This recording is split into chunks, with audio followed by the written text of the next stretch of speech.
Bueno, ¿ven todos bien?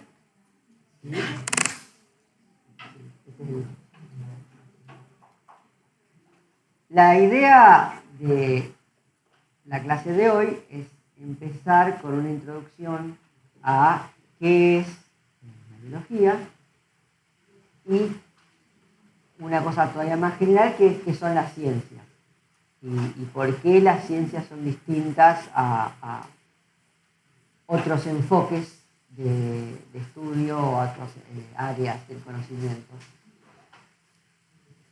Y tiene que ver con el hecho de que la biología es una ciencia y por lo tanto es un método. Entonces, lo que vamos a ver hoy rápidamente y que después pueden explorar un poco más en el material que está disponible para este tema en PEDCO, es que la ciencia es un método, es una metodología. Vamos a hablar de la biología como ciencia y después vamos a hablar sobre algunas cuestiones que tienen que ver con el método científico y la lógica asociada al pensamiento científico. Y por eso vamos a hablar de tipos de inferencias y acerca del método hipotético deductivo, algunas definiciones y algunos ejemplos. Bueno, se anotaron en una carrera, ya sea licenciatura o profesorado, en biología. ¿Qué es la biología?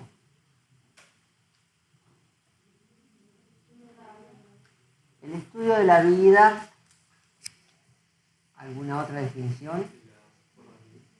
El estudio de las formas de vida, los seres vivos. Estamos variando un poco qué es lo que estudiamos. De las relaciones entre los seres vivos. Hasta ahora la palabra que se fue el estudio.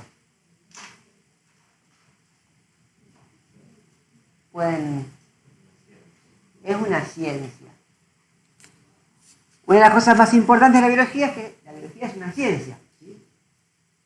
Cuando uno define algo, muchas veces la definición es la forma, digamos, una definición es, imagínense como uno lo habría escrito en el diccionario. Cuando uno da una definición, eso es lo que van a tener que empezar a practicar, la definición es una frase que describe de un modo inequívoco a aquello que define. ¿Sí? Las definiciones tienen que ser la manera más corta y concisa de escribir. O sea, uno cuando describe algo puede describirlo en extenso con un montón de propiedades que pueda observar ese algo, pero en realidad lo que tiene que hacer es describir lo que es lo que lo hace único y separable de los demás. Entonces, en este caso la biología es una ciencia. Si la definimos como una ciencia, en ese momento lo que uno se pregunta, bueno, ¿qué es una ciencia? Entonces, ¿qué es una ciencia?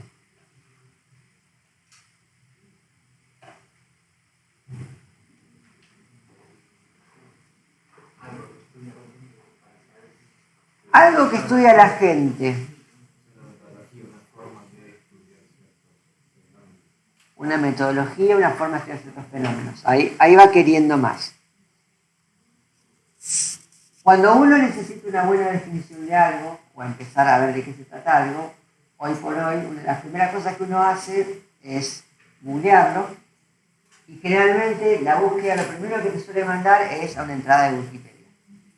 Wikipedia, podemos hablar largo y tendido sobre sus posibles límites, pero es un buen lugar para empezar a indagar sobre un tema. Entonces, si ustedes van a Wikipedia y le preguntan qué es la ciencia, les sale algo como esto. Que dice que la ciencia es una palabra que viene del latín. Muchas de las palabras, todas las palabras que usamos de algún lado vienen. Y en las ciencias y en el lenguaje técnico, muchas de las palabras tienden a venir, o algunas, digamos, más recientemente, de otros idiomas extranjeros actuales, como el inglés, o el alemán, o el francés, pero en general, a su vez, la mayoría de esas palabras suelen venir de idiomas más antiguos, como son el latín o el griego. En el caso de la palabra ciencia, viene una palabra en latina que quiere decir conocimiento. Y la ciencia se define como un sistema. Es un sistema que lo que hace es organiza y construye el conocimiento a partir de preguntas comprobables y de un método estructurado, ¿sí? Y que investiga fenómenos naturales, sociales y artificiales. Y fíjense que esta definición lo que tiene es, por un lado habla de la etimología, la palabra etimología es justamente de dónde sale esa palabra, cuáles son los elementos que construyen y que hacen esa palabra, y que muchas veces explican qué quiere decir. Y lo define como un sistema. Un sistema es un conjunto de elementos interrelacionados entre sí con una serie de reglas. Y lo que hace es, su objetivo es organizar y construir conocimiento. ¿Y cómo lo hace? Lo hace a través de preguntas y de un método estructurado. Y además tiene un área de aplicación, ese sistema de adquisición y construcción de conocimiento, que es fenómenos naturales, sociales y artificiales. ¿Qué es un fenómeno natural? ¿Qué es un fenómeno? Algo. Algo que sucede. ¿Todo es un fenómeno? Un ejemplo. Algo que se cae del piso. ¿Cuál es el fenómeno ahí? El fenómeno en sí. ¿Vos la gravedad una vez? La caída. No, el fenómeno es la caída. El algo que se está cayendo, ¿es un fenómeno también?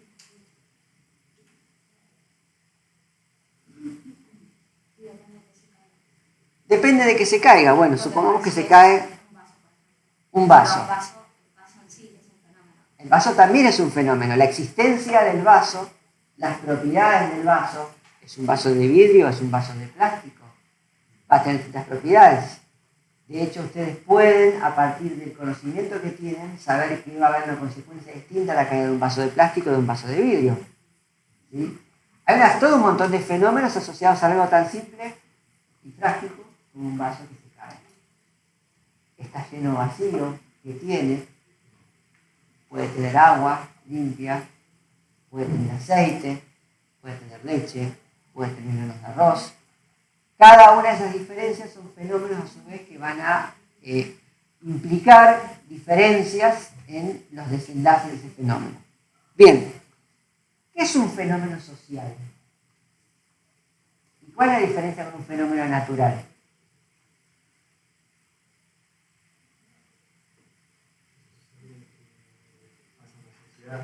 ¿Y qué es la sociedad? Nosotros. ¿Nosotros quiénes? La gente definida como personas. Definidas como seres humanos. Definidos como materia orgánica. Sí, aunque esa definición es un poquito amplia, ¿no? Porque hay muchas cosas que pasan asociadas a la materia orgánica que llamaríamos fenómeno natural o social.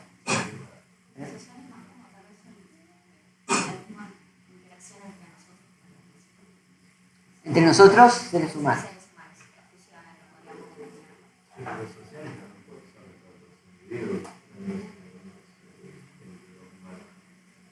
Por ejemplo,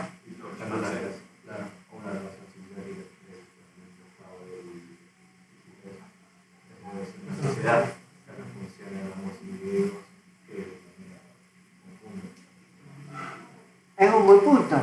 Pensemos ahora en el tercer término, que es artificial. ¿Qué es un fenómeno artificial? Por ejemplo, la compu, el vaso que se cayó.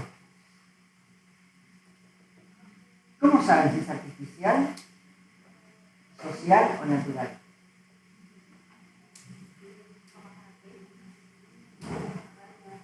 Por ejemplo,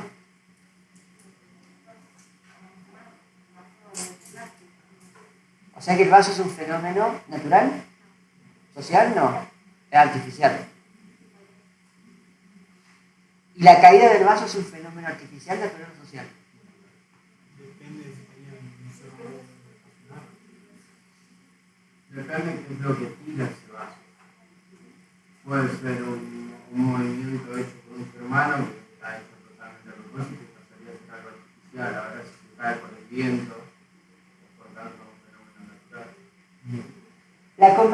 entre dos personas, o este acto de comunicación entre ustedes y yo, ¿es un fenómeno natural, social o artificial? ¿Por qué? Porque recibí la información. Sí. Y hablamos de que sociales y de cosas entre personas. Ahora, el acto de comunicación está mediado por el sistema de emisión de sonido, un entorno que transmite ese sonido y un sistema de recepción e interpretación de ese sonido. ¿Esos sistemas son naturales, sociales o artificiales? No sé por qué la conversación es social.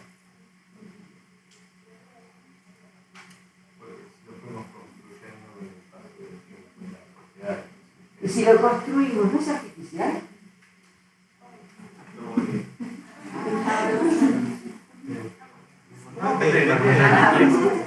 Lección número 1. No hay prácticamente cosas absolutas en lo que vamos a estar estudiando, ¿sí? En la realidad en general, ¿sí? Todo depende un poco de cómo definimos los términos y dónde ponemos los límites a esos términos. Uno podría decir que los seres humanos somos el resultado de fenómenos naturales, ¿sí? Por lo tanto, necesariamente todos los productos de nuestra actividad también son fenómenos naturales, ¿sí? Hasta la computadora, en cierto modo, que funciona, si bien es el producto del diseño y la actividad humana específica, está basada en funcionamientos asociados a fenómenos naturales. Entonces, ¿dónde ponemos el límite entre qué es un fenómeno natural, qué es un fenómeno social y un fenómeno artificial? O mejor todavía, ¿para qué lo ponemos? Porque en dónde depende un poco del para qué. ¿Por qué ponemos límites? Bueno, porque alguien tiene que decidir hasta dónde estudia. Entonces digo, ¿quién estudia el funcionamiento de una computadora? Bueno, los biólogos probablemente no tanto. Entonces ahí decimos, bueno, ¿por qué? Porque es un fenómeno artificial. ¿Quién estudia la historia de las sociedades humanas? Bueno, los biólogos no, porque lo pusimos como un fenómeno social y consideramos que eso corresponde a otra área de la ciencia, como son las ciencias sociales, la historia y demás. Ahora, cuando hablamos de fenómenos sociales, es cierto que hablamos de insectos sociales, como las abejas, animales sociales, sociedades de animales, entonces, social o natural. Bueno, la verdad es que ese tipo de sociedades y ese tipo de fenómenos sociales los investigamos los biólogos y por lo tanto los llamamos fenómenos naturales. Entonces, esta distinción entre fenómeno natural, social y artificial es en sí un poquito artificial y depende mucho de para qué necesito definir. Y en realidad la traje a colación porque la definición que está en Wikipedia es justamente esta. Entonces por ahí hubiese definido biología en otros términos. Entonces no hay absolutos en las ciencias, pero lo que sí hay es definiciones y lo que se llama decisiones operativas. Es decir, yo necesito hacer algo y tengo un objetivo, yo voy a delimitar y definir cuáles son los alcances de ese objetivo y los alcances de aquellos términos que voy a usar. Eso es lo que vamos a ir viendo a lo largo de todo el cuatrimestre y van a ver a lo largo de toda la carrera. Las mismas palabras, los mismos términos que en un contexto significan una cosa, en otro contexto significan otra.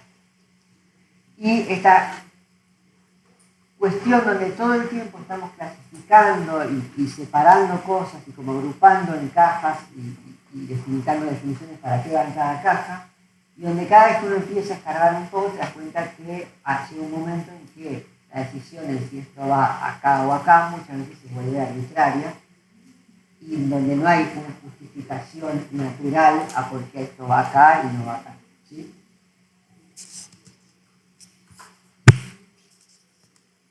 Entonces, lo importante acá es que recuerden que la ciencia es un sistema, es decir, que es algo ordenado, organizado, sirve para adquirir conocimiento Y en el caso de la biología vamos a enfocarnos en fenómenos que vamos a definir como fenómenos naturales. Y si algo que sería interpretable como un fenómeno social o artificial lo estudia un biólogo, probablemente es porque lo está interpretando en un contexto de fenómeno natural. La biología no es la única ciencia que estudia fenómenos naturales. La física, la química y un montón de otras entran en lo que llaman las ciencias naturales. Entonces la biología está incluida en las ciencias naturales. En particular, ¿qué es lo que estudia la biología? Entonces, se lo han dicho. La biología estudia la vida. Y eso uno lo puede ver en la misma palabra biología. Volviendo a la etimología de las palabras, la palabra biología viene de dos raíces, que son bios, y bios es una palabra que viene del griego, que significa literalmente vida. El término bio aparece en infinidad de otras palabras, es una raíz que la mayoría de la gente reconoce y asocia. Está el microbio, está en la palabra biónico, está en la palabra antibiótico, está en el bioterio, está en la enorme cantidad de palabras que tienen el prefijo bio. Algunas asociadas a una cuestión asociada a la vida, y otras veces la verdad que simplemente es un término casi de marketing, porque la gente asocia aquello que está asociado a la vida probablemente se vea de un modo más positivo. Entonces van a verlo en un montón de términos, muchas veces asociado a algo que le quieren vender un shampoo, donde no hay nada más digamos. La otra raíz es la palabra logía, que viene del griego logia, y logia lo entendemos hoy día como rama de estudio, y es la raíz que vemos en otras ciencias, como la astrología, la arqueología. Es también la raíz de la palabra lógica, la lógica como disciplina y también la lógica como el concepto que no tenemos acerca de los lógicos, y también en otras cosas que quizás no son ciencias formales, pero que también se consideran un tipo de estudio, como por ejemplo la arqueología. A su vez, el término logía viene del verbo en griego legein, que quiere decir hablar o razonar. ¿Sí?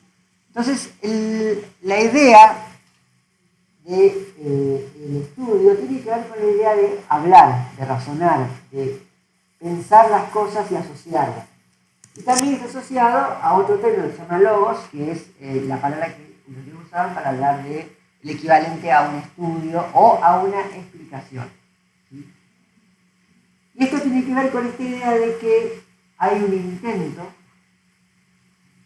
en el estudio de explicar algo. Y el estudio no es simplemente un ejercicio de tomar un corpus de conocimiento, leerlo y repetirlo, sino que el objetivo final es lograr explicar cosas.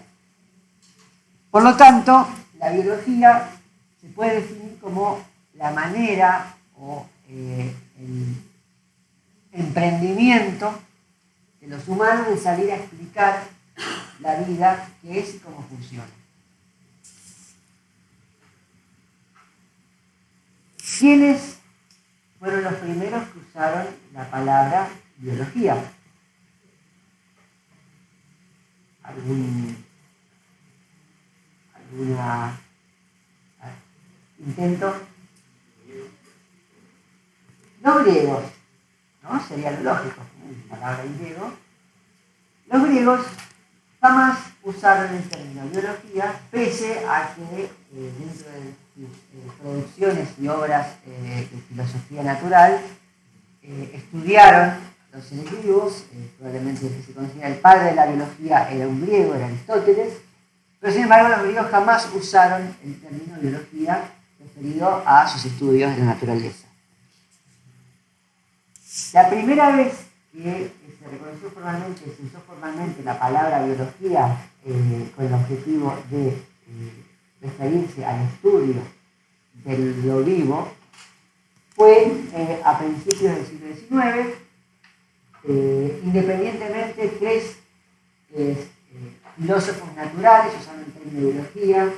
Una que alemán lo usó hablando específicamente acerca del estudio de cuestiones relacionadas a la medicina y el funcionamiento del cuerpo humano, y otros dos, Treviranus y Jean-Baptiste Antoine de Monnet, Lamarck, más conocido como Lamarck, también lo usó cuando describió, entre las dos distintas obras, lo usó para hablar de la rama de estudio de la filosofía natural que estudiaba a los seres vivos. Bueno, vamos a volver un poquito atrás a cuando hablamos de ciencia, ¿qué queremos decir? ¿Qué es una ciencia? Además de ser un sistema. ¿Qué quiere decir hacer ciencia? ¿Qué caracteriza a la ciencia moderna?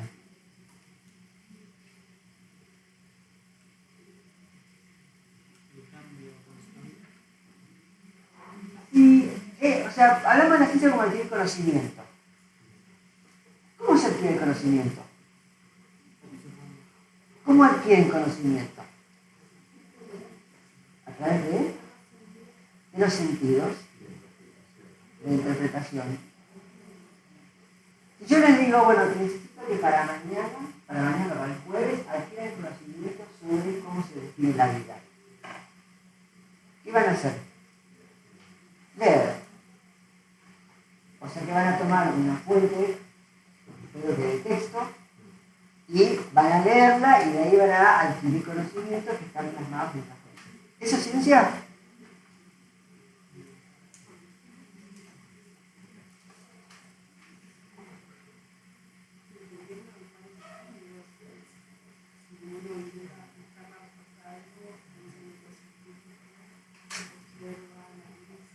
Si uno intenta buscar respuesta a algo, usa el método científico. Hoy en día, ¿cuál es la manera que ustedes tienen para conocer la respuesta a algo? Internet. ¿Qué hacen cuando buscan algo en Internet? Usamos la investigación de otras personas. Sí, lo que hacen es, en realidad, ¿en qué están buscando? Si lo tuvieran que hacer con un libro, yo les doy, por ejemplo, el Curtis, de biología. Y les digo, busquen acá, en este libro, dónde está, qué quiere decir estar vivo. A la respuesta, claro. Una respuesta a esa pregunta. ¿Qué hacen? ¿Y cómo la buscan? En el índice. ¿Por qué? Primero, ¿por qué la buscan en el Curtis? Además, porque yo te dije. Correcto, o sea que tienen una fuente de datos en la que confían en que ahí adentro va a estar la respuesta que buscan. Eligieron esa fuente de datos porque es un libro que es la bibliografía recomendada de los cursos de introductoria, así que probablemente esté ahí. ¿Cómo la buscan? Con un índice. Bueno. ¿Cuál es la diferencia con buscar algo por internet? Solamente pones tu pregunta. ¿Dónde la pones? En el buscador. ¿En qué es un buscador? Es un cosito que tiene una lupita y después le pones lo que sea. ¿Y cómo funciona un buscador?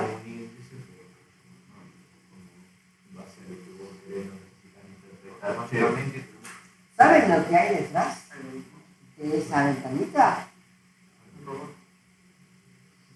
Una persona muy chiquitita que un bibliotecario muy chiquitito.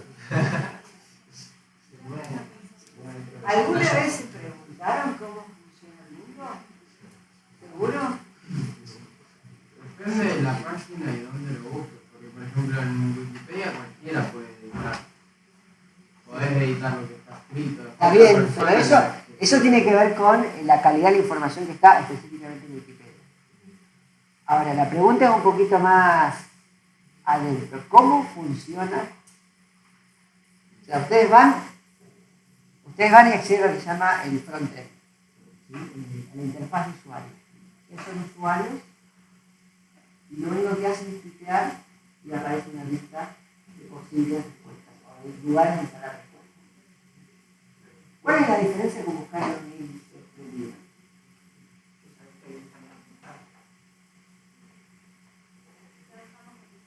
Eso porque tiene mucha potencia internet. Porque los buscadores de hoy día siempre tienen la respuesta. Pero bueno. No, capaz tiene más desarrollo, porque es un libro específico sobre lo que está buscando. Bueno, pero estamos hablando de más existando. Asumimos que la respuesta está en el libro. Así como voy a decir internet como el gran libro donde están todas las respuestas. ¿Cuál es la diferencia entre buscar? Supongo que en vez de tener el libro en físico, el curso es el físico, lo tiene en un PDF. ¿Cómo buscaría? Control F, iría a la línea de buscador de palabras y se encuentra una interfaz muy parecida a la que tiene cuando abren el navegador de Google o otro. Uno busca palabras clave. Básicamente no hay mucha diferencia. La única diferencia es que hay un sistema intermedio informático que les permite, digamos, en vez de que ustedes vayan bajando el índice en busca de la palabra clave que están buscando, hay una lectura automática. ¿Sí? O sea, hay un índice, la computadora funciona como el vínculo entre la palabra que los términos de búsqueda y el índice de resultado. Entonces, en principio, lo que están haciendo es lo mismo. Google, lo que tiene por detrás de esa pantallita, es un gigantesco índice. Y una serie de algoritmos que lo que hacen es lograr que recorrer ese índice inmenso en muy poco tiempo.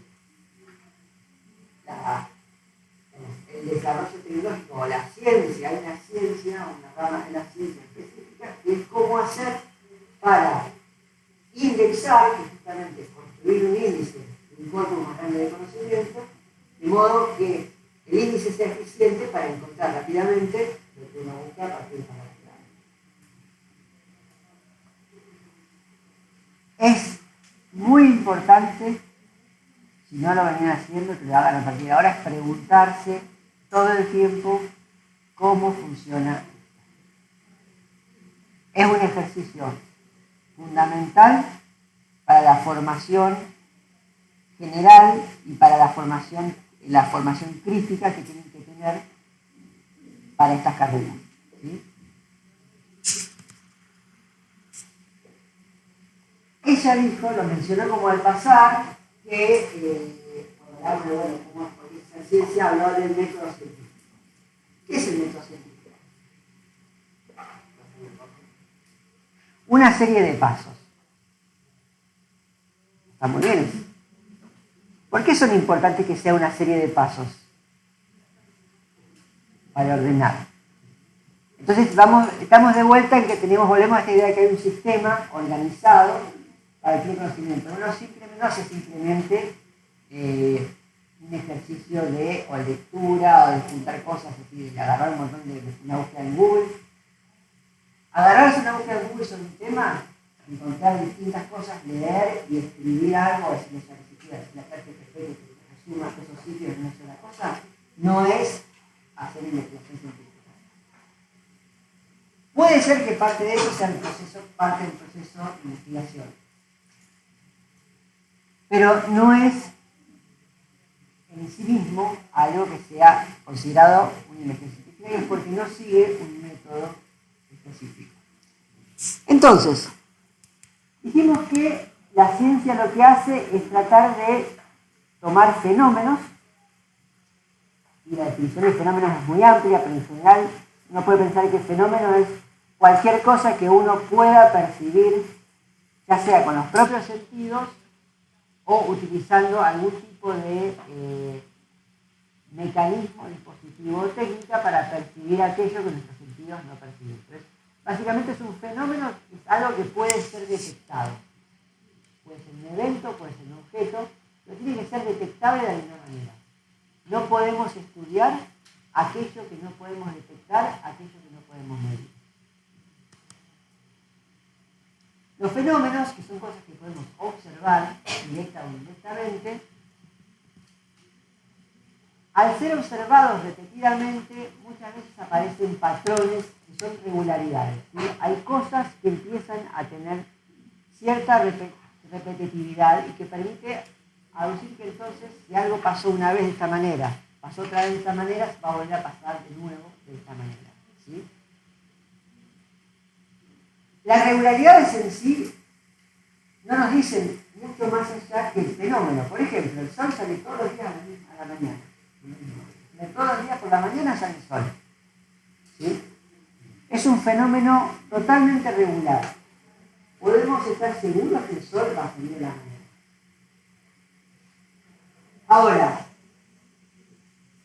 que podamos establecer que un fenómeno ocurre con cierta regularidad, también podemos establecer que cuando se ve que aparecen nubes en el cielo y se levanta mucho viento, es muy probable que pronto empiece a caer agua del cielo, ¿sí?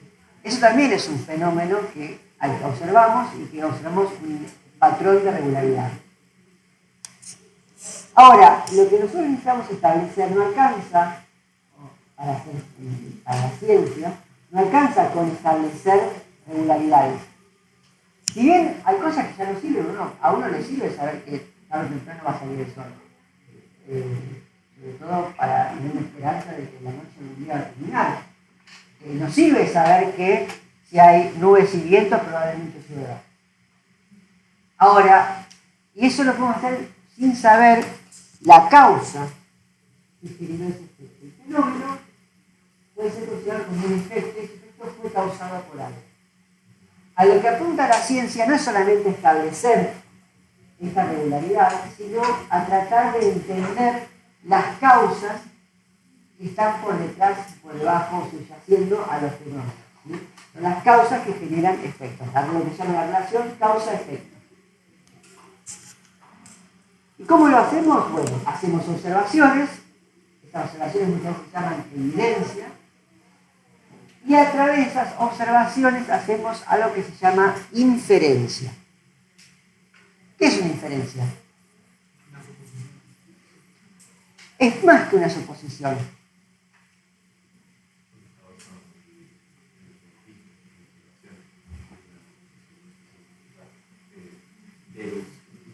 De decir por qué.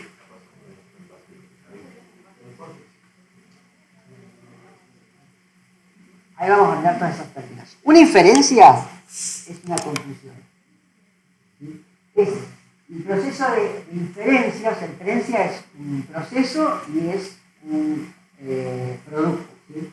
El proceso de inferir es el proceso de obtener una conclusión a partir de premisas.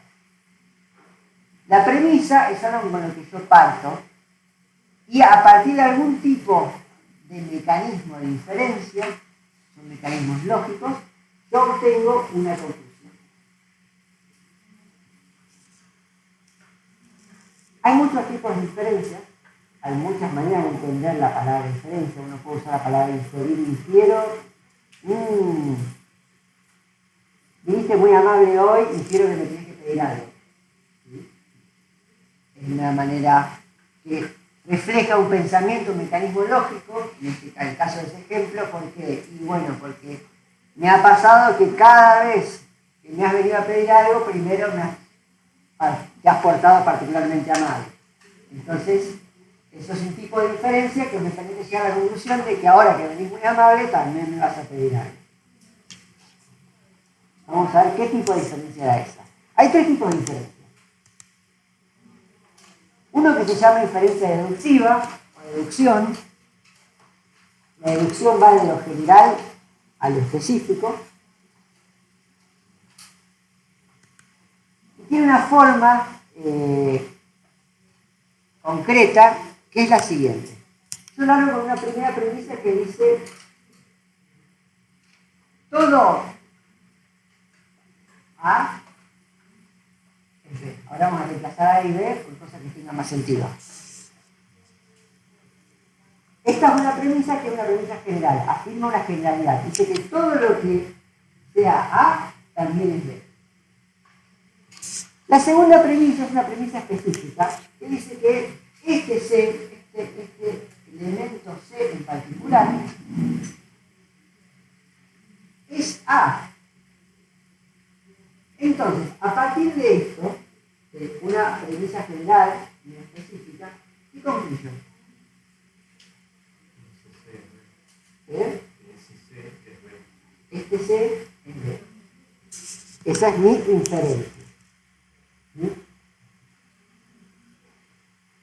Entonces, en este tipo de inferencia que se llama inferencia deductiva, y que ustedes conocen en términos de deducción, deducir algo, lo que se hace es se toma una o más serie de generalidades, de elementos que funcionan de esta manera, y uno va a un caso particular y deduce que si este caso es un caso particular de esta regla general, entonces yo puedo aplicar la regla para obtener una inferencia o un resultado. Lo importante de este tipo de inferencia es que si las dos premisas, la general y la específica, son verdaderas, mi conclusión necesariamente tiene que ser verdadera. Vamos a un ejemplo concreto. Si yo digo que todas las aves tienen plumas, y acá está, que tiene acá marqué cuáles hay, cuáles no. Y digo, los pingüinos son aves, estos C son A, ¿cuál es mi deducción? ¿Cuál?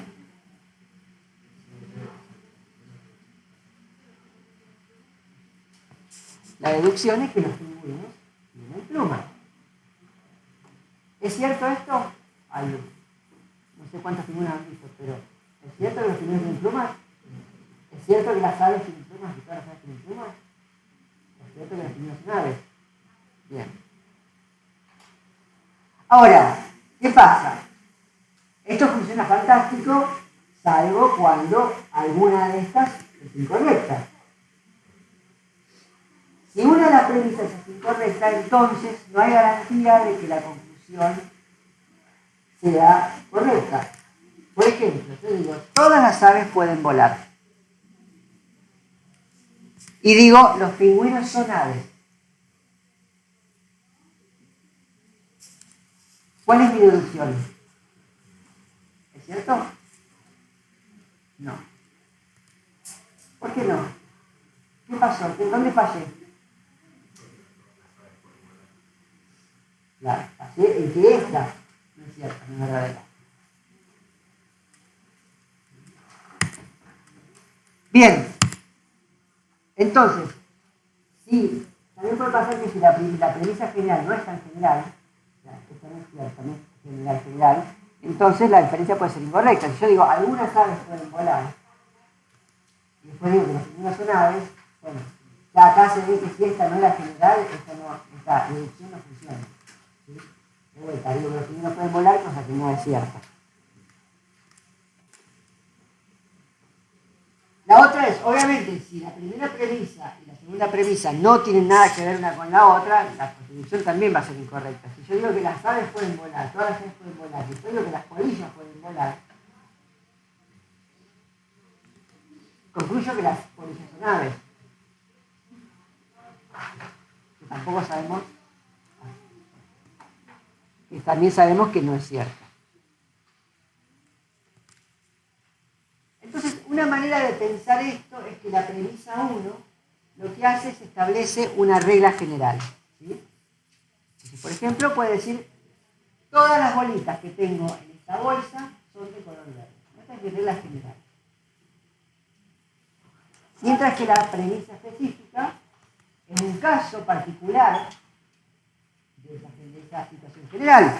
Entonces digo, bueno, esta bolita salió de esta bolsa. ¿Sí? Y lo que yo entonces observo acá es un resultado, inferencia es un resultado que ¿cuál es? La bolita es verde. Esta bolita es verde. ¿Sí? Entonces, en la deducción lo que sucede es que se aplica una regla general a un caso particular. ¿Sí? Bien, esa es la deducción. ¿Se entiende cómo funciona? Cuando mira una escena del crimen y deduce qué pasó, lo hace, y si alguna vez vieron alguno de las innumerables versiones de Sherlock Holmes, que son buenos libros originales, van a ver que lo que hace es, siempre toma cómo funcionan las cosas, las generales, y las aplica al caso particular que es la escena del crimen. Y de ahí deduce qué es lo que pasó como la única alternativa posible. Y esa deducción, si la regla general es correcta y el caso está relacionado, va a ser necesariamente cierta. Elemental, mi querido Watson. Hay una manera distinta de hacer una inferencia, que es un poco la que está basada en las regularidades, ¿sí? Como dijimos, si ustedes se dan cuenta de que todos los días sale el sol, o se dan cuenta de que noche a noche la luna va cambiando de forma y que eventualmente vuelve a la misma forma y hace un ciclo y eso se repite, ustedes pueden decir, bueno, la luna tiene un ciclo que se repite cada 28 días. Y eso es lo que se llama la inferencia inductiva o inducción. La inductiva es un poco al revés de la deductiva. ¿Sí? ¿Por qué? Porque va de lo general, de lo específico, a lo general. ¿Qué hace? Toma casos particulares que en función de que se repiten todo el tiempo de la misma manera, me permite elaborar una regla general. Y se basa casi siempre en la replicación de observaciones. O sea, yo miro todas las mañanas sale el sol. Entonces puedo inducir que la salida del sol es un fenómeno regular y se va a producir siempre después de la noche.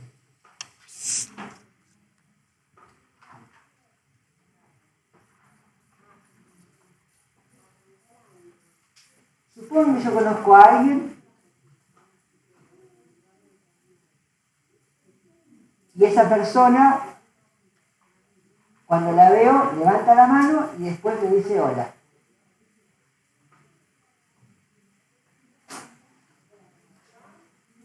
Cuando la vea la próxima vez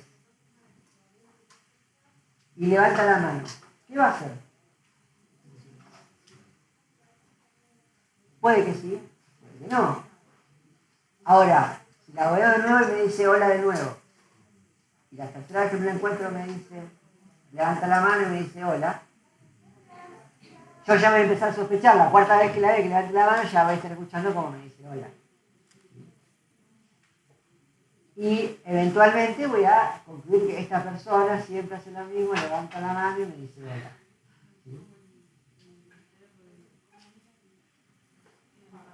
El perro de Pablo. Entonces yo lo que hago es descubrir una regularidad. Por supuesto, ¿cuándo le voy a tener más confianza a mi regla general? Cuando más casos tenga. Estamos re confiados en que el sol va a volver a salir. Porque es lo que ha hecho desde que nacimos. Y encima nos dicen nuestros padres que a ellos les pasó lo mismo.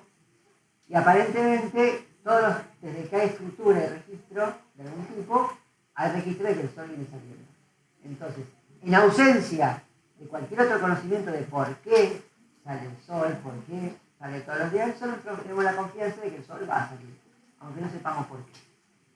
¿Sí? Ese es el conocimiento inductivo, donde la confianza de esa conclusión, por supuesto, va a depender de la cantidad y calidad de observaciones.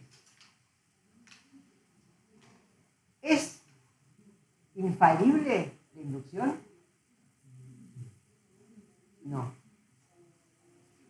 ¿Qué hace falta si yo tengo una inducción que me lleva a decir todo el tiempo esto ocurre?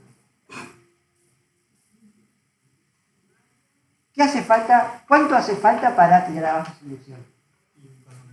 Un contraejemplo. Ahora, si yo digo, la inducción no necesariamente implica hacer generalidades absolutas. O sea, no hace falta decir siempre pasa esto. Yo puedo, a partir de un montón de casos, veo que la persona muy de vez en cuando no me dice hola. Entonces yo me tengo la seguridad. Pero como soy una persona obsesiva, no tengo mejor idea que ir anotando todas las veces que me dice hola, y otras veces que me dice qué tal, y otras veces que me llama por mi nombre. Entonces, en vez de tener una regla general de inducción que me dice que la persona siempre me va a decir hola después de levantar la mano, me dice, tengo un 80% de probabilidades, 8 en 10 que me va a decir hola. Pero también hay un 10% de que me diga qué tal y un 1% de que me llame por mi nombre completo. Entonces, la inducción, la inferencia inductiva muchas veces es lo que se refleja en las probabilidades estadísticas, ¿sí? Donde uno, a partir de un montón de repeticiones, una serie de resultados distintos, uno dice que hay una probabilidad. El pronóstico meteorológico es una inferencia inductiva. El pronóstico meteorológico se basa, en mayor parte, los pronósticos que ustedes tienen en un complejo, en una inferencia estadística basada en todas las veces que pasaron un montón de cosas similares. Pese a lo que uno podría pensar, la mayoría de los sistemas de pronóstico meteorológico no se basan en entender que si hay nubes acá y llovió acá y el viento viene en esta dirección, entonces va a llover acá.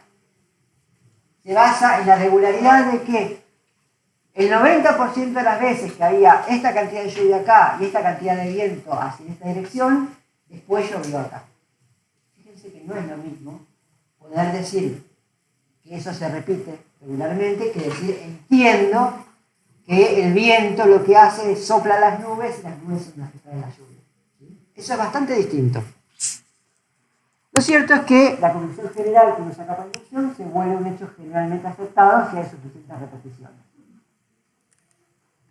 Entonces, bueno, para un ejemplo, si hicimos el sol esta mañana, el sol salió todas las mañanas hasta ahora porque lo salió un montón de veces, mi conclusión, mi inferencia es que el sol sale todas las mañanas. La inducción lo que hace es buscar reglas generales.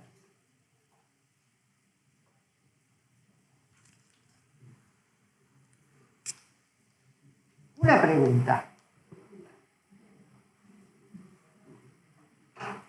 La ley de la gravitación de Newton, ¿saben cuál es? ¿La habrán visto en algún momento? La ley de gravitación.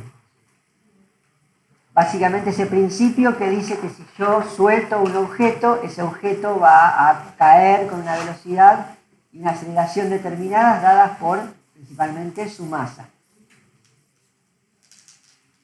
Esa ley es un principio, es una inferencia inductiva o deductiva. ¿Eh? ¿Por qué? ¿De dónde sale? Yo vecino. Caen los objetos, se caen los objetos, siempre que suelte algo, se va a caer. Bien. Ahora, mi observación simplemente yo suelto objetos a determinada altura y caen. Eso no te alcanza para decir una ley que expresa matemáticamente cómo caen.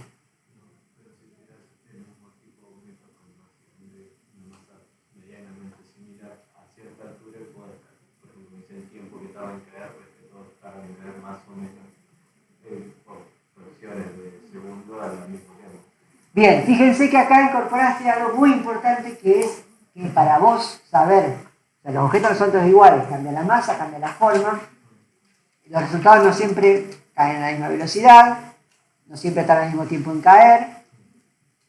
Saber esas diferencias implica medir. ¿Sí? Entonces, ahora una cosa muy importante para la ciencia que es la capacidad no solo de observar, sino que esa observación muchas veces implica medir. ¿Sí? Newton lo que hizo fue, no solo observó que las cosas caían sin determinada manera, sino que empezó a medir. Y al medir encontró una regularidad y logró inducir, utilizando herramientas matemáticas, una manera de expresar esa regularidad y generar predicciones. Las leyes de Newton, la gravedad, ¿explican por qué caen las cosas?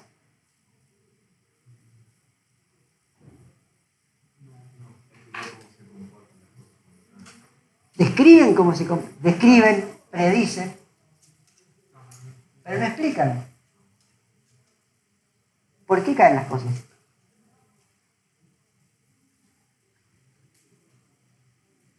¿Nunca se lo preguntaron? ¿Qué es la atracción de la gravedad?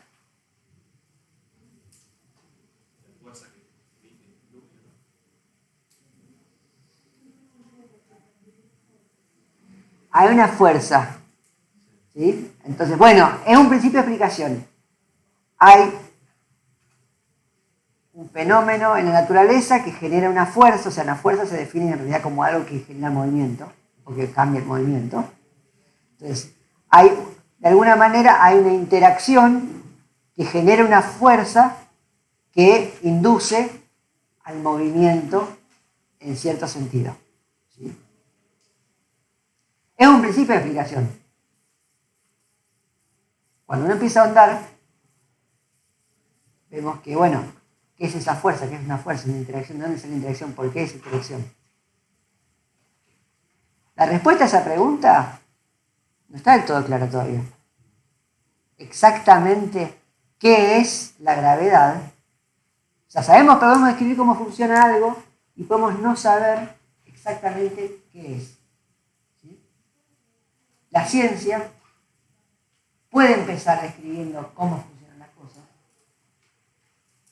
pero en el fondo lo que quiere es entender por qué, explicar esas cosas. No solo explicar cómo, sino explicar qué hay por debajo. ¿Sí?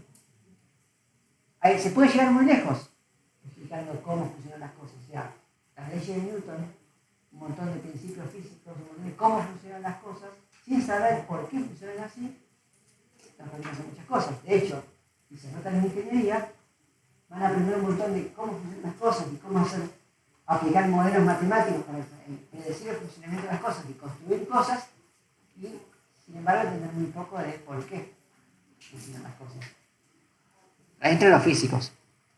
Una consulta ahí en base a la ¿puede ser que las observaciones, el método de observación que tengamos también pueda alterar los resultados? Por ejemplo, la persona vos ves que te saluda de cierta forma, pero que un día no te saluda nunca más porque nunca lo saludaste de nuevo. Pues puede alterar así como el hecho de no agarrar un objeto con la misma cantidad de masa que el anterior que soltaste en un lugar alto, cosas así que afectan, esto entra dentro de lo que es la inducción. Y si vos te salís del caso general, va a quedar afectado. Fíjense una cosa. ¿Se acuerdan que dijimos que la deducción, vos partías de una regla, tomabas un caso y lográs un resultado de ese caso? En el caso de la inferencia, lo que hacemos es partimos de un caso. ¿Sí? Mi caso es, esta bolita salió de la bolsa. Y lo que sigue es un resultado. Yo observo la bolita que saqué de la bolsa y veo que, ¿de qué color es? Verde. Entonces mi resultado es que la bolita es verde, esta es la segunda observación. Y entonces mi regla, típicamente, ya la podría decir en principio, todas las bolitas que hago son verdes. La voy a tener que comprobar, bueno, porque vuelvo a repetir el caso, se vuelve a repetir el resultado y ahí puedo ganar confianza en esta inferencia. Fíjense que en este caso, en la inducción, se concluye la regla general a partir de casos particulares y sus resultados. Entonces, es una manera, es por eso que uno dice que la deducción y la inducción son como los procesos inversos.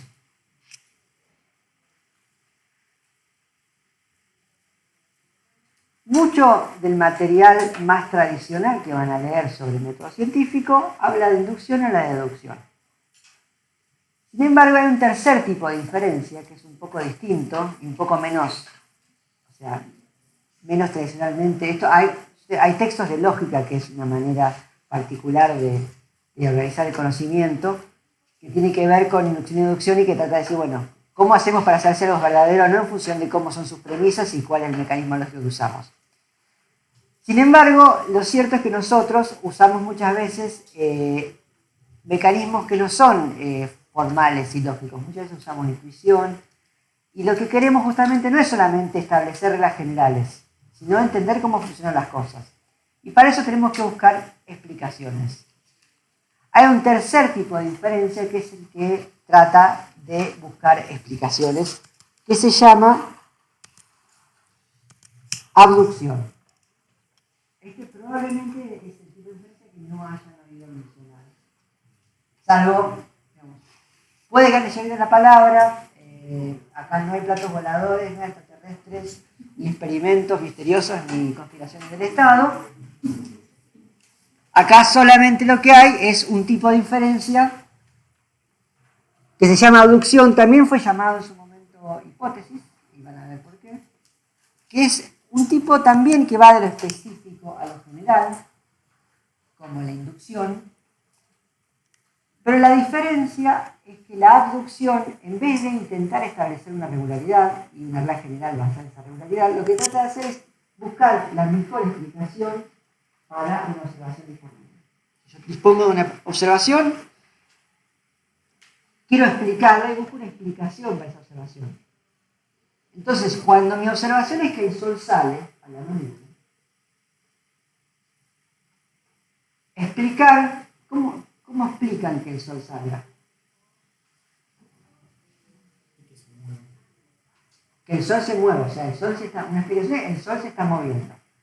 Desde el punto de vista de los que vivimos en la superficie de este planeta, la primera explicación es venir la cabeza y es simplemente mirando, entonces el sol sale acá, hace toda una trayectoria y se pone por acá, es que el sol lo que hace es moverse y durante un tiempo que no lo vemos se está terminando de dar la vuelta por el lado donde no lo vemos porque está al suelo.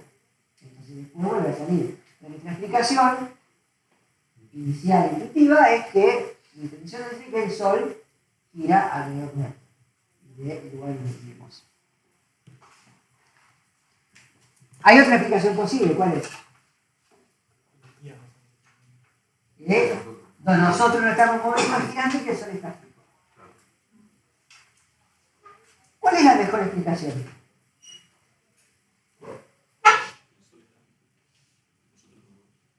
¿Por qué?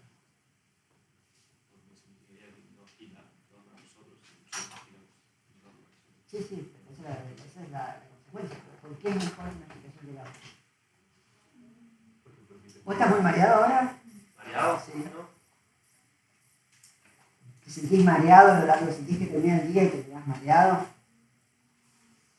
No. O sea que vos sentís que te estás moviendo. No.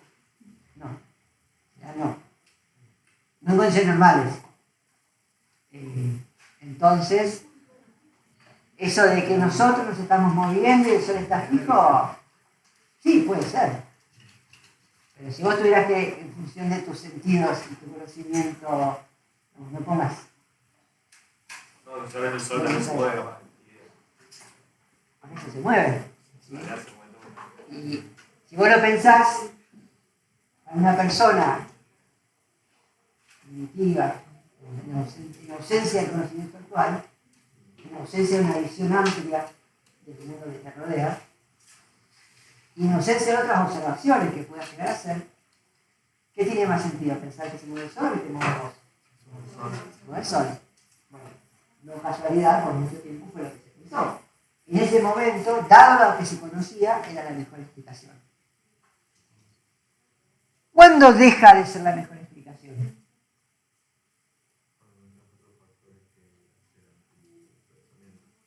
Cuando haces observaciones adicionales y ves que esa regla general, que es que el sol está girando, esa explicación general, hay un montón de cosas que deja de explicar o que contradice. Entonces, otro ejemplo. Hago una observación. Salgo a la mañana de casa y veo que el césped adelante está húmedo. ¿Posibles explicaciones?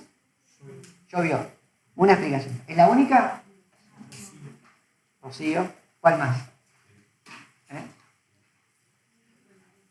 ¿Alguien regó? ¿Alguien regó? Ponele que la segunda explicación, alguien regó a la noche.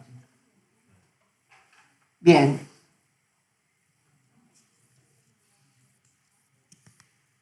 ¿Y ahora? ¿Con cuál me quedo? ¿Cuál es la mejor explicación?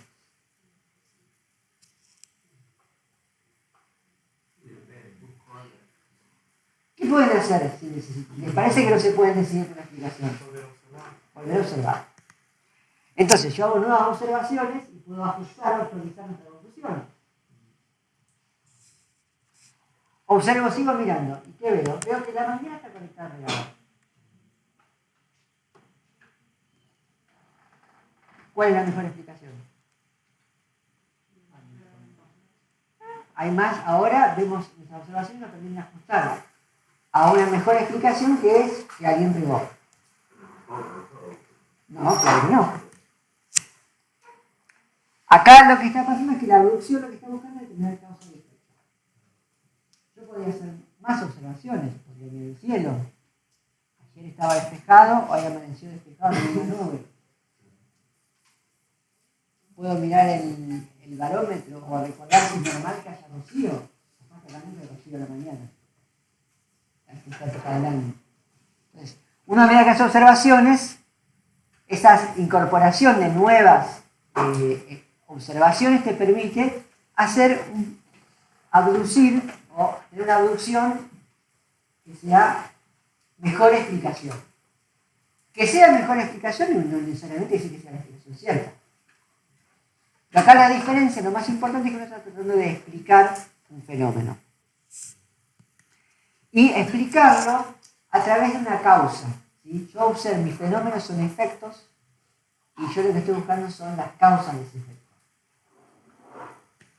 Pensando en esta cosa de la regla, el caso y el resultado, ¿qué es lo que hacemos? Bueno, empezamos con la regla, sabemos que todas las bolitas en la bolsa son verdes.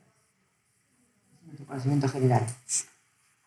Pero ahora lo que hacemos es observar el resultado. ¿Sí? Tengo una bolita que es verde. Entonces, ¿sí? Yo ya sé que todas las bolitas de la bolsa son verdes. Y acá tengo una bolita que es verde. ¿Cuál puede ser la causa de que yo tenga una bolita verde? Que salió de la bolsa. O sea que acá mi conclusión, en este caso aducción, es el caso. No tenemos inducción, tenemos regla, caso y resultado. En inducción tenemos resultado, caso, regla. Y acá tenemos la regla, el resultado y el caso. Entonces, en el caso de la aducción se infiere que, dada una regla general y un resultado específico observado, yo trato de proponer cuál fue el caso particular. ¿Es la única explicación posible? No.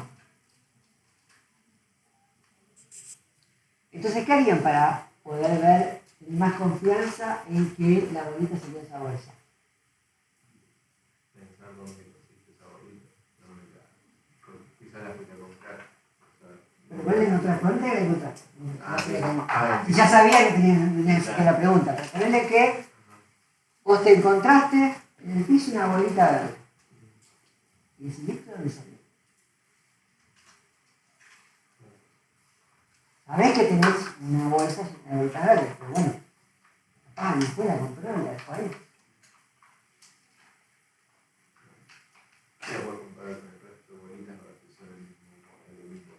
Claro, entonces puedes ir a buscar evidencia adicional, ¿sí? Que te van a generar de vuelta más observaciones que te van a o fortalecer esa conclusión o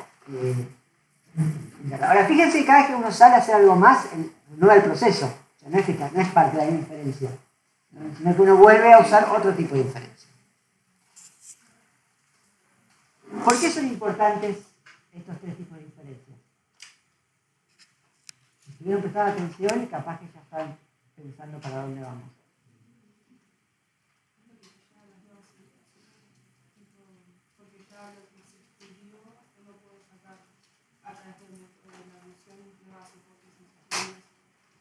Bien. Es porque vos estas tres tipos de inferencias te permiten combinarse en un proceso metódico de investigación de una pregunta. y en el cual lo que estás buscando no es solo como respuesta una regularización, una manera de predecir el fenómeno que está sucediendo, sino también explicarlo. Y es por eso que se considera o se puede decir que estos tres tipos de diferencias forman lo que se llaman los pilares de la ciencia. Tenemos deducción, tenemos inducción y tenemos abducción. Y en su conjunto, combinados, tenemos el método científico. Generalmente cuando uno habla del método científico, hay más de un método científico. No dejen que los engatusen en que hay un solo método científico. Pero el más común, el más utilizado, el más establecido, es uno que se llama el método hipotético deductivo. Es cuando le hablan del método científico, si lo han visto antes, probablemente lo que viene es el método hipotético deductivo. Y es el método como más aceptado en su forma general para hacer ciencia. No solo biología, sino la mayoría de las ciencias. Tanto naturales como sociales. La idea de este método es que es un enfoque metodológico y sistemático. ¿Sí? Enfoque es una manera de abordar el problema, de mirar las cosas. Metodológico es que sigue un método.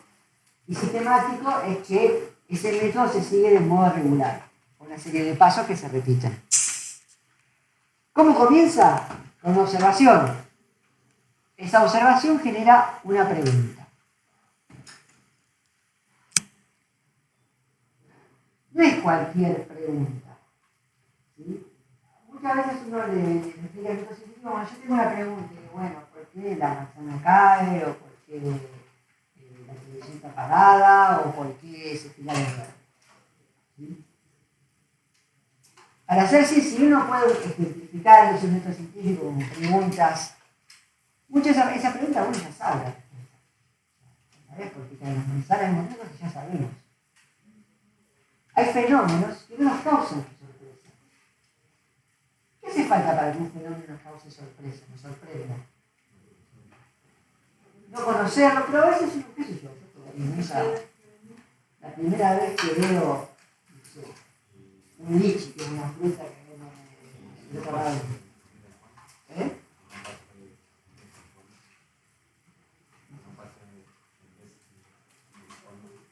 Que pase en otro momento inesperado. Bueno, en general, algo te sorprende cuando no te lo esperas. ¿Sí? Cuando algo sale de tu marco conceptual cotidiano. ¿Sí? Cuando es algo que no entendés.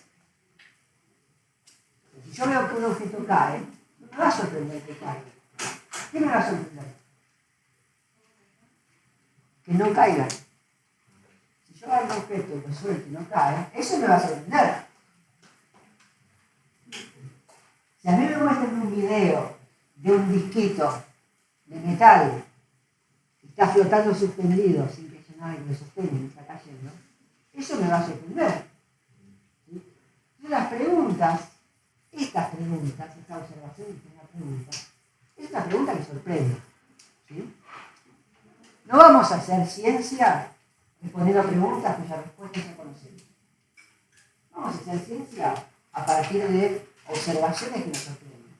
Entonces eso es importante. La pregunta que interesa es la pregunta que sea una observación que sorprende, no de la observación cotidiana. Ahora, eso no es lo mismo que decir que haya cosas que nos sorprenderían sin que prestáramos atención. Bueno, ¿ustedes se preguntan cómo funcionan las cosas? No. ¿Por qué no? Solo las usamos. ¿Cómo funciona un auto? ¿Cómo funciona un auto?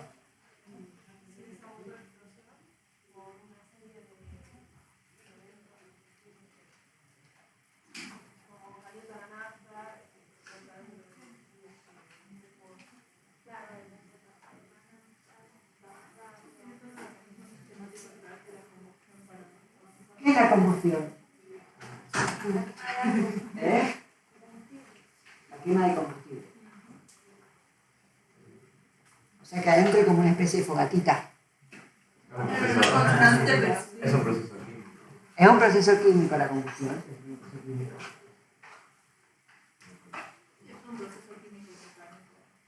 ¿Hay una fogatita dentro del auto? No constante, pero sí. ¿De qué depende? A ver, ¿no? ¿Para qué usamos un auto? Para movilizarnos. O sea que para que el auto funcione, ¿qué hace falta? ¿Eh? ¿Por qué? El nafta es un líquido. Corriente, bueno, la corriente es una pregunta grande en sí misma. Alguien que lo maneje, bueno, pero alguien que lo maneje ¿qué hace falta que haga el auto para que valga la pena manejarlo? Preguntar a cualquier niño. Que avance, que se mueva. Que hay movimiento. O sea, que el auto tiene que funcionar, tiene que permitir moverse. ¿Ese movimiento de dónde sale? Nadie transduce el movimiento. ¿De dónde viene el movimiento? No, la rueda es lo que se mueve, y eso viene después del embrague. El motor. El motor, que esto se llama motor porque mueve, ¿no?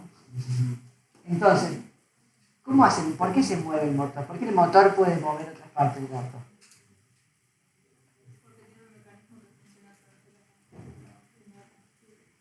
Tiene un mecanismo, bueno, la quema de combustible. Yo prendo combustible, tiene un poco de combustible, sea gasoil, sea nafta en la chimenea, con un fósforo, enciende.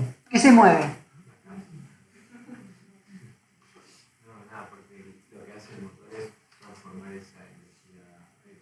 La verdad que no tengo mucho idea. Sé lo que transforma cierto tipo de energía en energía mecánica, que es lo que permite que se mueva. Así se hicieron las máquinas a vapor en su momento, usando el vapor que empujaba pistones y lo podían transformar en distintas. Bien, es una máquina de vapor, empuja pistones y ese empuje de movimiento es lo que genera el movimiento que después termina en las ruedas o en otra parte del auto.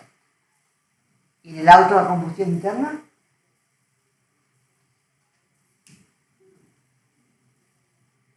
¿Alguien acá nunca anduvo en un auto?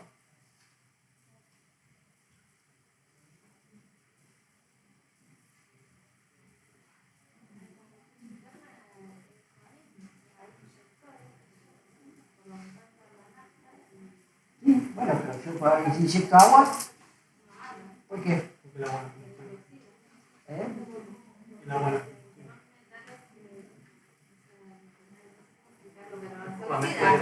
¿Qué pasa dentro del motor? Combustión, ¿qué dice combustión? Se ¿Qué quiere decir que prende fuego? quema la nafta, el material orgánico, para generar energía. Perfecto. Ahora, ¿por qué en el motor eso genera movimiento y en el hogar de mi casa eso no genera nada? Salvo calorcito. Porque la energía que se genera a través de los engranajes está aplicado a un mecanismo específico para que se mueva. En cambio, vos cuando prendés una chimenea, la energía esa se dispersa por el lugar, el ambiente en general, calentando el ambiente. ¿Dónde se produce la combustión en el motor? En la cámara de combustión, en el cilindro. ¿Qué pasa ahí adentro? Explota. No es cualquier combustión, no es el fuego grande, por suerte no es como el fuego grande en casa. Pongo una cantidad adecuada de los materiales para la combustión, que son el combustible, ¿qué más? Aire, que tiene que oxígeno, combustible, oxígeno, ¿y qué más hace falta? Presión. Sí, bueno, la presión interna. El hecho de que vos tenés el cilindro está cerrado. ¿Por qué está cerrado? Porque si no, es toda la energía. No, pero Es un ¿qué sistema es lo que cerrado. no cierra? Como un cilindro de metal totalmente cerrado. ¿Cómo se llama? Ya lo dije. El pistón. O sea que tiene, salvo por donde entra los sedimentos para la combustión, tiene un pistón. Cuando hacemos la combustión, ¿qué pasa? Explota. ¿Qué dice que explota? ¿Y entonces qué pasa? Y la energía que no se puede liberar en tu ¿Qué pasa? ¿Qué pasa dentro del cilindro? Cuando faltó alguien por allá de los inyectores, falta un elemento muy importante. Ya dije la electricidad, falta que haya un componente que sea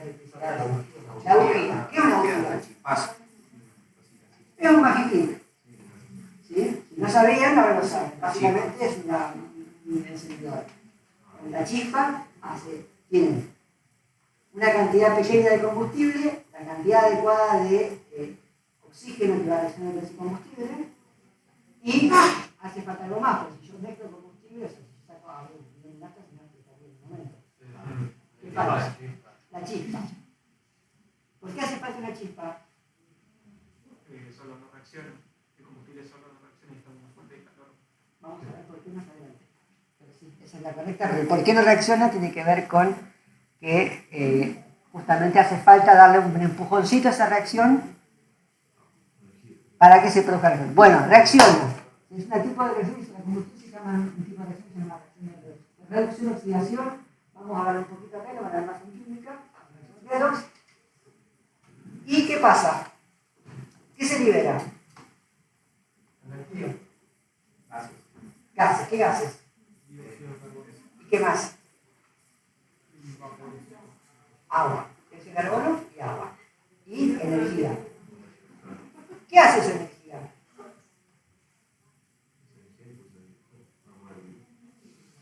¿El cilindro lo estamos hablando? ¿Sí? ¿Cómo? Ocupa espacio por el escenario, entonces... Lo que ocurre es que la energía que se libera calienta todas las moléculas que están ahí adentro, aumenta la presión y se empuja el pistón y ahí tiene el movimiento. Después tiene un quilombo de cosas que lo que va a terminar llevando es ese movimiento a la unidad o otras partes del auto.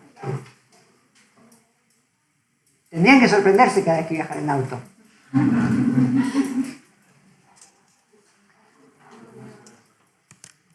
No sé si les pasó alguna vez que ustedes compran un montón de frutas, dejan en el supermercado incluyendo bananas, dejan todo en la bolsa, se olvidan de que lo ponen en la bolsa y al día siguiente está todo recontrapasado de maduro. Mucho más maduro que los días que ustedes no compran bananas. ¿Sí?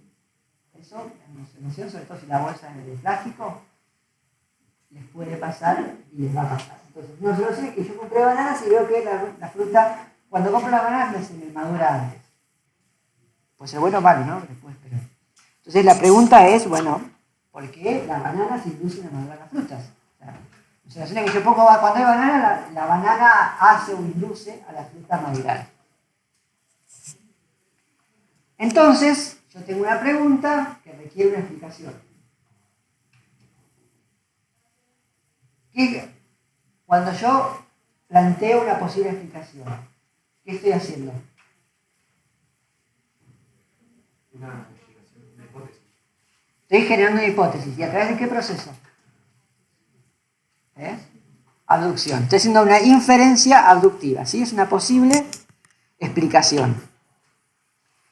En este caso, voy a proponer una hipótesis que es que las bananas emiten señales a las otras frutas. De alguna manera se dice, che, las pintas, lo vemos juntos. Que inducen la maduración. ¿Sí? Bien, lo que sigue es lo siguiente. Y acá, hasta acá más o menos es básicamente una experiencia adductiva. Una pregunta. Ahora lo interesante es que uno lo que hace es dice, bueno, voy a usar el método científico para responder esta pregunta. ¿Qué hace? Bueno, tengo una hipótesis que es adductiva, una posible explicación. Entonces yo lo que voy a hacer es decir, bueno, voy a asumir por un ratito, déjenme, que asumamos que esta explicación, la que yo propuse, es la que va, es la posta.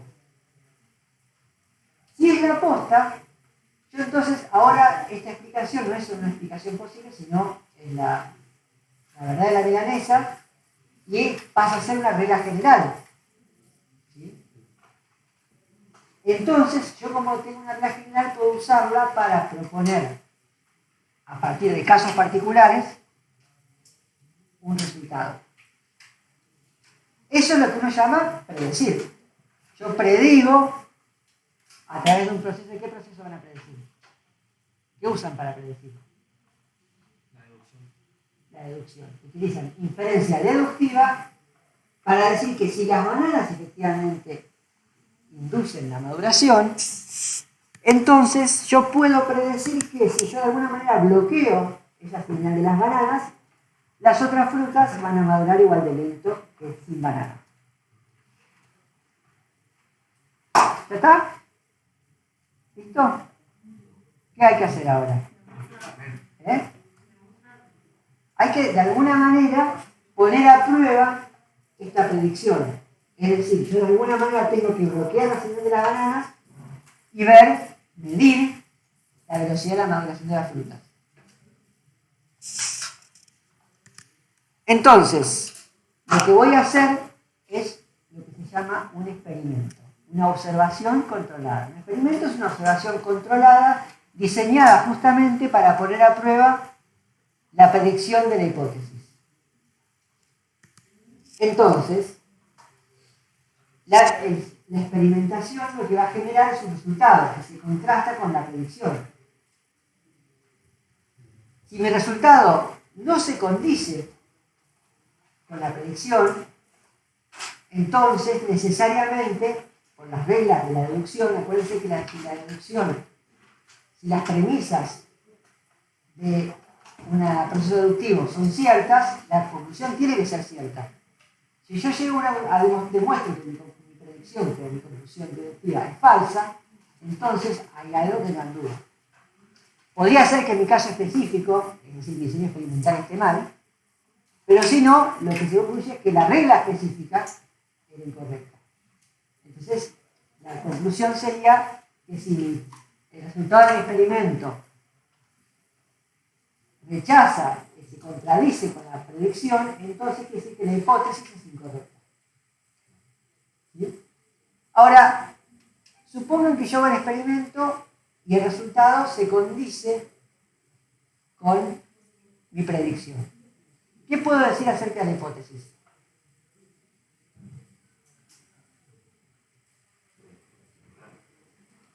Bien, no tengo ninguna evidencia para decir que es incorrecta.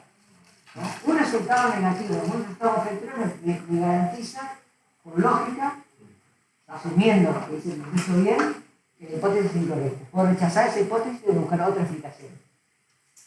Ahora, la inversa no es cierta. La inversa te dice, bueno, esta hipótesis no la has rechazado, pero ¿cuántos experimentos hicimos hasta ahora? Uno. Entonces, ¿qué hago? Tomo mi hipótesis y hago otra deducción que me tiene una predicción distinta. ¿Sí? No en un sentido distinto, sino planteo un caso particular distinto que me va a dar entonces una deducción distinta, otra predicción. Y ahí voy a hacer otro experimento distinto. Yo repito este proceso hasta que cuándo. Bueno, hasta que en algún momento el resultado se contradice con la predicción, y ahí ya murió la hipótesis, hay que buscar otra, o cuando lo repetí una suficiente cantidad de veces que al igual que en un proceso inductivo, yo empiezo a tener confianza en que esa hipótesis tiene buena chance de ser correcta. Fíjense que es muy fácil, es relativamente rápido, lograr rechazar una hipótesis, lograr decir esta hipótesis es incorrecta, porque alcanza con un experimento cuyo resultado se contradiga con la predicción. Pero es muy, muy difícil lograr decir esta hipótesis es cierta. Y de hecho en ciencia lo que ocurre es que logramos lo que se llama falsificar o falsear las hipótesis, logramos demostrar que las hipótesis son incorrectas, pero no hay manera de demostrar al 100% que son correctas. Nuestra mejor demostración de que lo más cerca que puedo hacer es lo que nos permite la inducción, que es repetir un montón de veces una serie de procesos que nos dicen que la hipótesis no es incorrecta. Y bueno, la hipótesis que más resiste es la que perdura. Y perdurará hasta que finalmente el experimento demuestre que es equivocado, que aparece una explicación todavía mejor.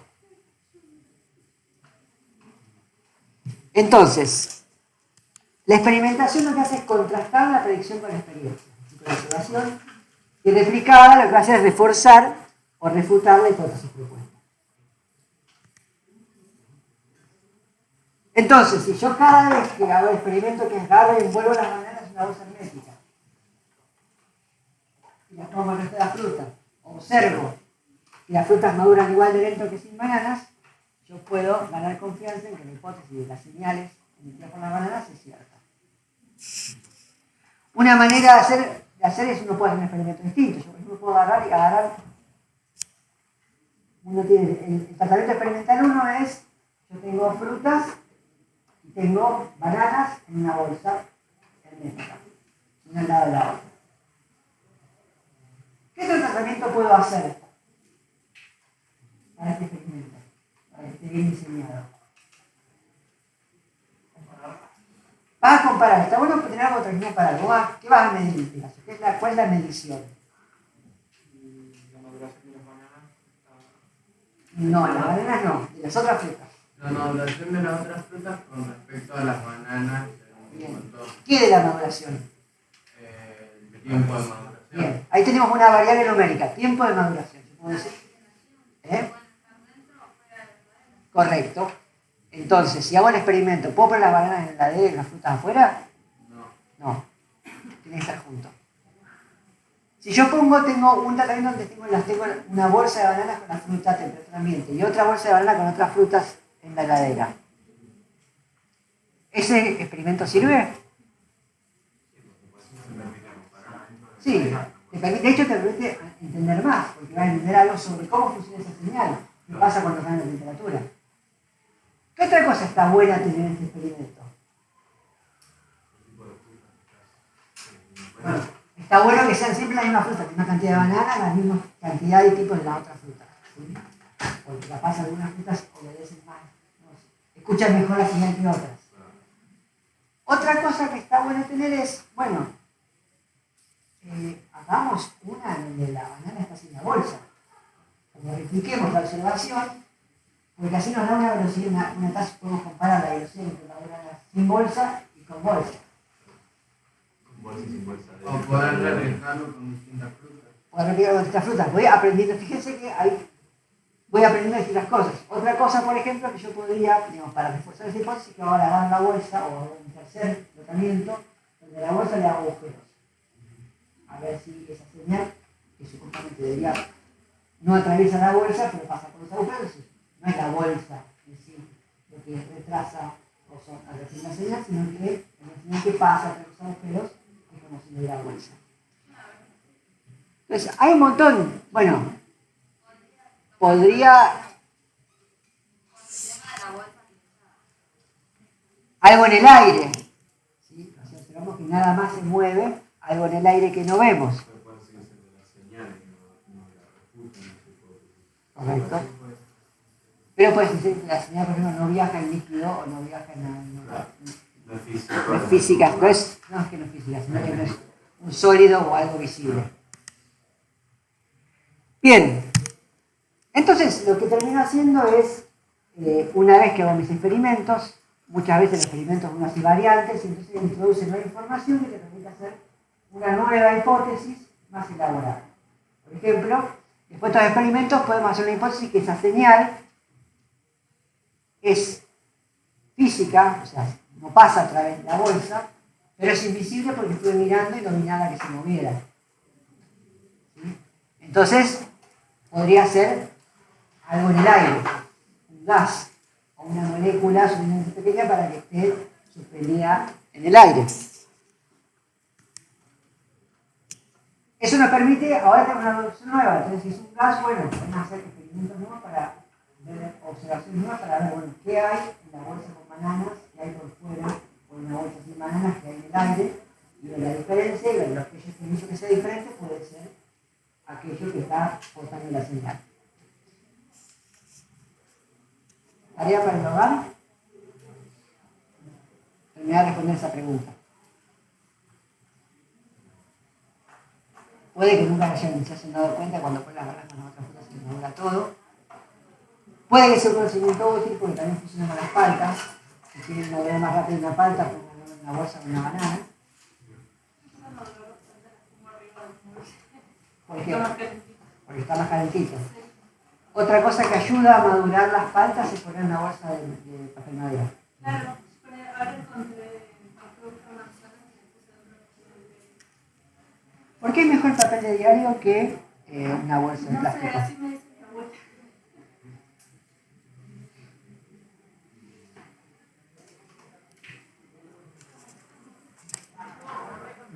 Bien, entonces, decíamos que tenemos, por eso es que hablamos de estos tres tipos de diferencias y hablamos de que son los pilares del método científico. ¿Sí? Porque se fijan, todo el tiempo estamos utilizando alguna de estas tres combinadas de una manera sistemática para poder avanzar en el conocimiento con ciertas reglas.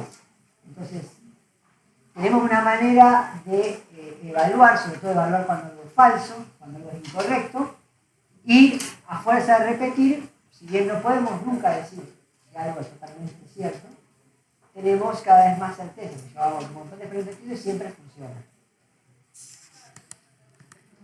Entonces, en el método hipotético deductivo, la deducción va a proponer hipótesis, la deducción va a generar predicciones de estas hipótesis y la inducción va a servirnos para, a partir de repetir experimentos que contrastan, vamos a poder reforzar o refutar la hipótesis deductiva que hicimos.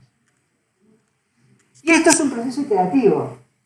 O sea, nosotros partimos de observar, hacemos una pregunta, usamos la deducción para proponer hipótesis, usamos la deducción para proponer predicciones que van a poner a prueba esas hipótesis, hacemos experimentos y en esos experimentos podemos inducir las generales que tienen un contraste con la hipótesis.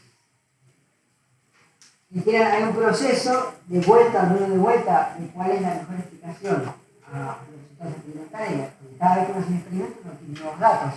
Como que ahora cambiaron el cúmulo de observaciones y eso, acuérdense que es la deducción que permite incorporar nuevos elementos, nueva evidencia, nuevas observaciones para buscar una mejor explicación. Definamos la explicación, esto suele generar un cambio de enfoque que itera el proceso, pero el proceso cuando se itera nunca es igual. O sea, cuando llegamos a la pregunta, acá nunca va a ser la misma pregunta. Para ver la pregunta general, pero siempre va a haber cosas específicas que van a generar. La ciencia es este proceso iterativo de aprender a explicar los fenómenos a partir de un mecanismo, un método sistemático que vamos siguiendo. Y con eso terminamos como para el próximo año. Los artículos que están en el Telco expanden un montón sobre esto. ¿Alguna pregunta? Bueno, entonces yo tengo una pregunta para ustedes, para que la piensen para el jueves, y es esta.